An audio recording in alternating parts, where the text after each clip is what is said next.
Ticket থাকার পরও কেন আমাদের সবাইকে এভাবে জার্নি করতে হলো? আজকে থাকছে বিস্তারিত এই ব্লকে। টিকিট থাকার পরও কেন আমাদের এভাবে যেতে হলো?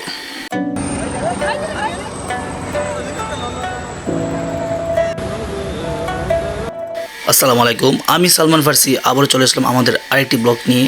আজকের ব্লগটি হবে কেন আমাদের কষ্ট করে জার্নি করতে হলো, টিকিট থাকার পরও কেন আমরা সিট পেলাম না।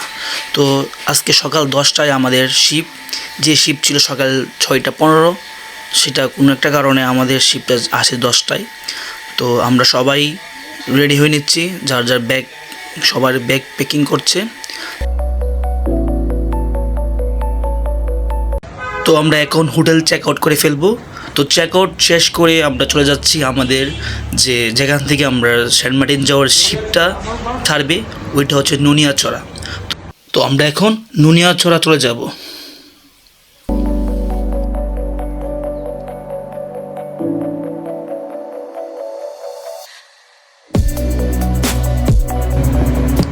তো আমরা এখানে আমাদের হোটেল থেকে 150 টাকা ভাড়া নেবে নুনিয়াছড়া, যেখান থেকে আমাদের শিপটা ছাড়া হবে। তো এখন আমরা নুনিয়াছড়া এসে পৌঁছলাম, আর আমাদের সাথে যারা তারা পিছনে আছে। তো আমরা এখন চলে যাব আমাদের শিপের কাছে, যেখানে আমাদের শিপ স্টপেজ ছিল।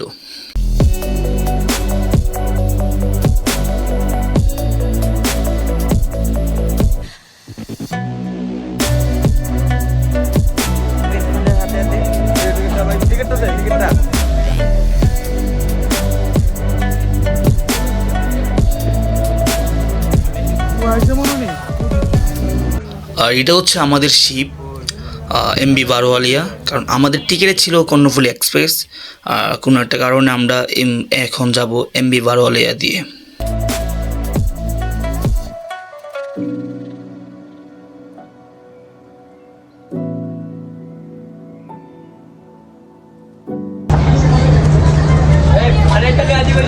এটা হচ্ছে আমাদের সেন্ট মার্টিন শিপ। তো এই শিপের পার পারসন ভাড়া ছিল 2500 করে, আসা যাওয়ার ভাড়া 2500। বারোয়ালিয়া গাইস।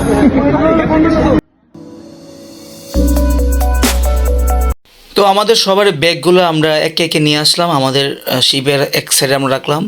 আর যেহেতু আমাদের টিকিট ছিল কর্ণফুলী এক্সপ্রেস, সেজন্য আমরা বারোয়ালিতে কোনো সিট পাইনি। কক্সবাজার থেকে সেন্ট মার্টিন শিপই চলে 3টার মতোই মেবি। একটা হচ্ছে বারোয়ালিয়া আর একটা হচ্ছে কর্ণফুলী এক্সপ্রেস। এই দুইটার মালিক একজনই, আর তাদের সেম টিকিট হচ্ছে তারা 2 শিপের টিকিট কাটবে, এবং 2 শিপের টিকিট কাটার পরে এক শিপ দিয়ে সব যাত্রী তারা নিয়ে যাবে। এটা একটা তাদের পলিসি। আমাদেরকে একদিন আগে মেসেজ দিয়ে বলা হয় যান্ত্রিক ত্রুটির কারণে আগামীকাল আমাদের কর্ণফুলী এক্সপ্রেস কক্সবাজার থেকে সেন্ট মার্টিন যে শিপটা, সেটা বন্ধ থাকবে।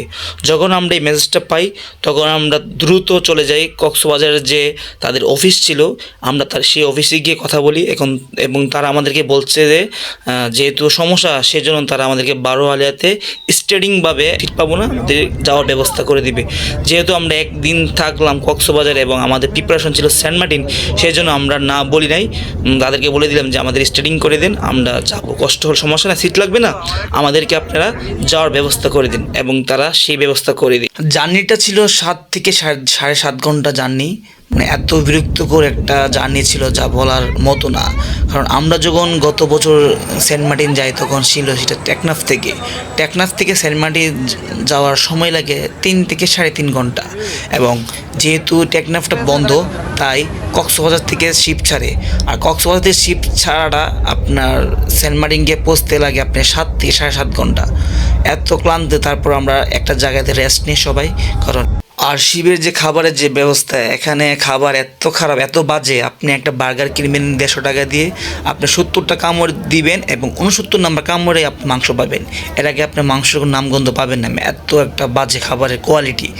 আর আপনি বাধ্যতামূলক 7 ঘন্টা জানি, যেহেতু আপনি এখান থেকে খেতে হবে, মানে খুব কষ্ট, কি বলবো, মানে বাজে একটা অভিজ্ঞতা। তা আমরা ইনশাল্লাহ, যদিও আবার সেন্ট মার্টিন যা হয়, এখন যেহেতু জানুয়ারি মাস থেকে বন্ধ থাকবে, আবার যখন খুলবে, যখন টেকনাফ থেকে চালু হবে, তখনই আমরা সেন্ট মার্টিন যাব। খুবই সিন্ডিকেট, অনেক সিন্ডিকেট।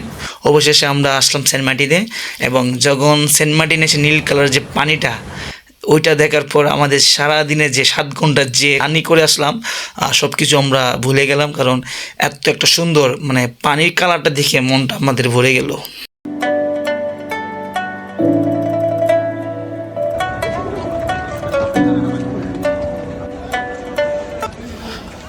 আর সেন্ট মার্টিন থেকে আমরা অটো ঠিক করি, 3টা অটো আমরা ঠিক করি 400 করে 1200 টাকা। তাদের সাথে কন্ট্যাক্ট করা হয়েছে যে আমরা গলাচি পাই অনেকগুলো রিসোর্ট খুঁজবো, আর যেটা ভালো হয় বাজেটে মিললে ওইটাই আমরা নিব, আর না হলে আরও রিসোর্ট ঘুরবো। তো অনেকক্ষণ ঘোরাঘুরি খোঁজাখুঁজি করার পর অবশেষে আমরা একটা রিসোর্ট খুঁজে পাই, সেটা হচ্ছে শায়েরি ইকো রিসোর্ট। মজার কথা হলো শায়েরি ইকো রিসোর্টের মালিক হচ্ছে আমাদের ব্রাহ্মণবাড়িয়ার। তাদের সাথে কথা বলি যে আমরা যেহেতু 10 জন, সেই ক্ষেত্রে আমরা 2টা রুম খুঁজছিলাম। তো তাদের এখানে যে ডাবল বেডের যে রুমগুলা, একটা রুমে 2টা করে এবং 2টা রুমে মোট 4টা বেড, যেহেতু আমরা 10 জন তো 4টা বেডে আমরা থাকতে পারবো। এবং তাদের এখানে একটু দামটা বেশি ছিল, 2 দিন থাকলে 20,000 টাকা আসবে। এবং যেহেতু আমরা ব্রাহ্মণবাড়িয়ার মানুষ, মালিকও ব্রাহ্মণবাড়িয়ার, সেই সুবাদে সে মালিক নিজে আসে আমাদের সাথে কথা বলে এবং পরিচিত হয় এবং আমাদেরকে একটা ডিসকাউন্ট দেয়। তো ডিসকাউন্ট দিয়ে 2 দিন আমাদেরকে সে 14,000 টাকা করে দিই এবং আমরা 14,000 টাকাতে কনফার্ম করে ফেলি আমাদের রুমগুলা। এবং তাদের রিসোর্টটা খুবই সুন্দর, একদম তাদের নিজস্ব বিচ আছে, খুবই মানে চমৎকার একটা রিসোর্ট। তারপর আমরা যেহেতু অনেকক্ষণ লম্বা একটা জার্নি করে আসছি, আমাদের হোটেলেই আমরা খাবার অর্ডার দিয়ে দিই। তাদের এখানেও খাবার অর্ডার দেওয়ার সুযোগ সুবিধা আছে, তাদেরকে অর্ডার করে দিই এবং আমরা ফ্রেশ ট্রেশ হয়ে একটু হাঁটাহাঁটি করে এখন আমরা চলে যাব আমাদের খাওয়া দাওয়া, রাতের খাওয়া দাওয়া শেষ করতে, কারণ 7.5 ঘন্টা সব মিলিয়ে 8 ঘন্টা একটা লম্বা জার্নি। তারপর আমরা অর্ডার করি এখানে সবজি এবং টমেটোর সালাদ আর সামুদ্রিক যে কোরাল মাছের কারি আমরা অর্ডার করি। সব কিছু থেকে আমার কাছে খুবই ভালো লেগেছে যে মাছের যে কারিটা চমৎকার হয়েছে, বাদবাকি এত ভালো লাগে না। তো আজকে এখানে ব্লগটা শেষ, নেক্সট ব্লগের জন্য আপনারা ওয়েট করবেন। আসসালামু আলাইকুম।